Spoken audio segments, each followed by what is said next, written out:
Bueno, continuamos con este su programa Dialogando con las Comunidades, el programa de las comunidades, de la gente, de los que muchas veces no tienen voz. El día de hoy, bueno, tengo un invitado de talla nacional, es accionista del periódico más perseguido en este momento, para algunos, para otros no, pero creo que es uno de los periódicos que ha sido, si se quiere decir, piedra de tropiezo en el zapato del gobierno nacional, como lo es el nacional, y también es el coordinador nacional del Frente de Entendimiento Nacional, es el amigo Jesús Cabeza Castro. Buenas noches. Ken, un placer estar contigo en tu programa. Ken Ramírez, famoso y conocido hombre. Oye, ahora vas a trascender la frontera del estado Mérida, pues vas a llegar hasta Caracas. Voy a decir, me reuní allá con los sectores preocupados por el problema de la inseguridad, del desabastecimiento. Un programa bastante serio que se oye mucho. Y allá de verdad que haré referencia de que estuve aquí en tu programa tan prestigioso y tan importante, que son para las comunidades los problemas tan sencillos como es el problema del agua, de la luz, de las calles rotas, el problema del desabastecimiento, todos estos problemas que afectan a las comunidades, sobre todo la inseguridad y el desabastecimiento. Amigo Jesús, bueno, bienvenido. ¿Cómo ve la situación a nivel de los medios de comunicación, para que de allí vamos a desglosar lo que se está viviendo en la sociedad venezolana? ¿Cómo ves el ataque supuestamente? Tengo que decir supuesto porque yo en este momento tengo que convertirme en una persona neutral y quien está viendo es el que va a sacar la conclusión. Ustedes como medio de comunicación social han sido atacados, han tenido algún tipo de dificultad para poder operar, salir el día a día, llevar los periódicos a las comunidades. ¿Cómo es eso? Bueno, nosotros en el Diario Nacional, al Frente de Entendimiento Nacional, viene haciendo una serie de propuestas a nivel de todo el país, donde una de las principales propuestas es la defensa a la libertad de expresión, comunicación, información, al derecho de estar informado y al libre ejercicio de la comunicación, como lo que tú estás haciendo.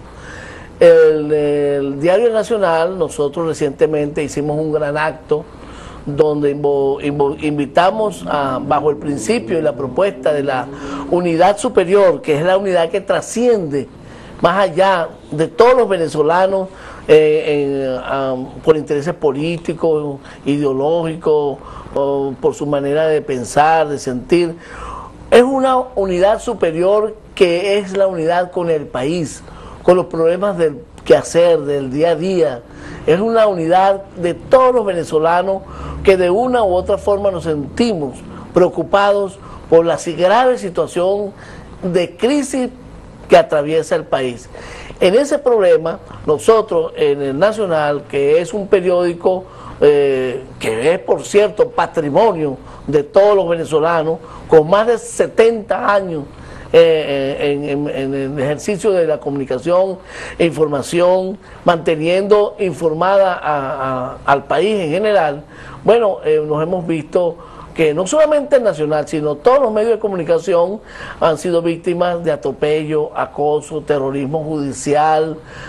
administrativo, esa persecución, esa imposición de impuestos, revisión de la administración de los medios de comunicación, este problema tan grave que hay de la persecución a los periodistas, cuando los periodistas dicen, o cualquier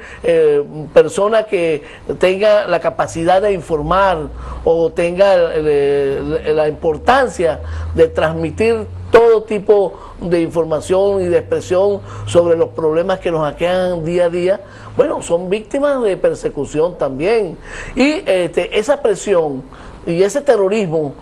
administrativo y judicial es lo que ha hecho que los medios de comunicación se sientan arrinconados, perseguidos, se sientan que sus intereses de informar estén coartados, y es cuando se limita a la censura o a la autocensura de los medios. La guerra comunicacional, como ellos lo llaman, el terrorismo comunicacional, es la guerra que tiene el gobierno contra los medios de comunicación, contra el derecho a la información. Ese es el terrorismo mediático que ellos lo llaman hacia los medios, imponiendo ese odio, ese rencor y esa persecución hacia a los medios de comunicación alternativos o los medios de comunicación privados, que de una u otra forma dicen la verdad, o los medios que impulsan verazmente la información. Por eso es que nosotros, en esa propuesta que hace el gobierno de la hegemonía comunicacional, de una sola información, que es la que le convenga al gobierno para mantenerse en el poder, no estamos de acuerdo. Tenemos que combatirla, tenemos que buscar la manera de enfrentarla, porque nosotros tenemos derecho a informar, a estar informados, a la libre ejercicio de la comunicación, a ser transparente, pero no puede ser que cuando nosotros digamos, o los medios de comunicación digan que el gobierno hace cosas buenas, porque ha hecho cosas buenas, pero si la ponen en una balanza, son las cosas más malas que ha hecho que lo bueno. La política del ensayo y error del gobierno nacional es lo que ha traído este crecimiento de la pobreza, del problema de la corrupción por la falta de la autonomía de los poderes públicos. Es lo que nosotros nos preocupa, de manera que no solamente le preocupa al ciudadano común, sino al gobierno, que está preocupado también porque muchos funcionarios públicos desvían los recursos o no cumplen con su rol, que nosotros allí es donde también tenemos que hacer énfasis. Por lo tanto, yo creo que la comunicación debe ser libre, soberana, independiente, y no estamos de acuerdo con la hegemonía, con una sola información. Tiene que ser plural para que todos los venezolanos estén bien informados de manera seria, coherente y de forma transparente. Por eso es que en ese proyecto nosotros hacemos énfasis en que somos nosotros los venezolanos, y vamos a proponer dentro de la agenda parlamentaria, que ahora hay un proceso político electoral, a darle a aquellos candidatos naturales que pidieron primarias acá en Mérida, el apoyo y la propuesta del plan de entendimiento en Venezuela como una agenda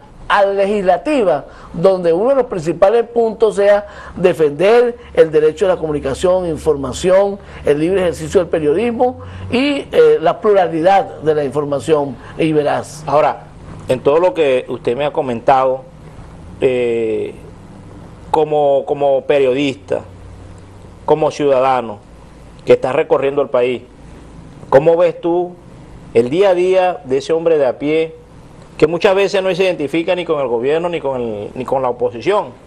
o que sencillamente se siente defraudado por los dos grupos y que no ve una opción real de transformar su vida, de cambiar, de tener una mejor forma de vida con estos dos grupos? Porque ciertamente hay muchos chavistas que no son maduristas, pero también hay gente que es de oposición que no está con la mesa. ¿Cómo hace el frente, o cómo haría el frente para unificar, llamar a conciencia a esos dos grupos que no se sienten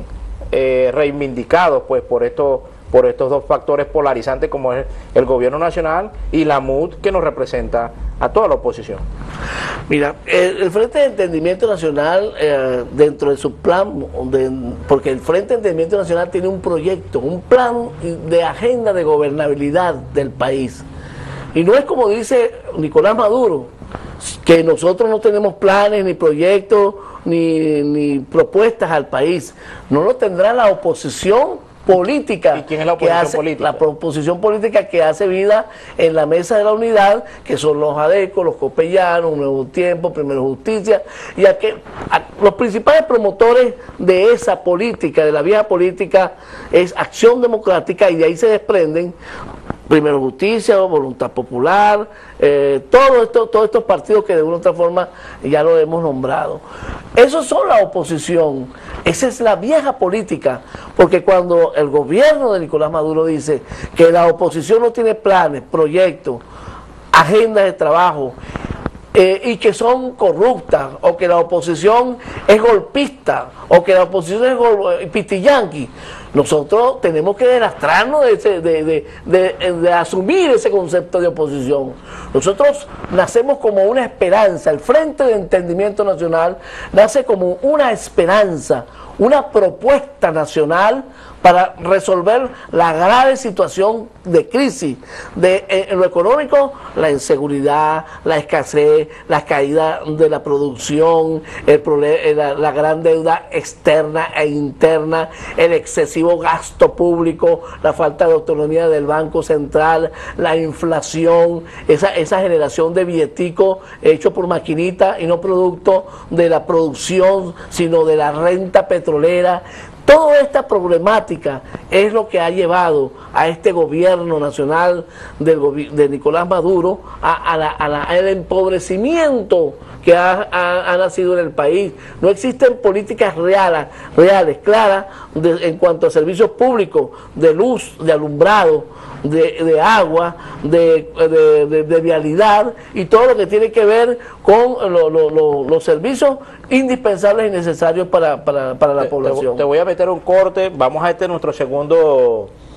corte publicitario, y cuando regresemos, bueno, continuamos debatiendo de lo que tú crees que debe hacerse en este país. Vamos al corte y ya regresamos.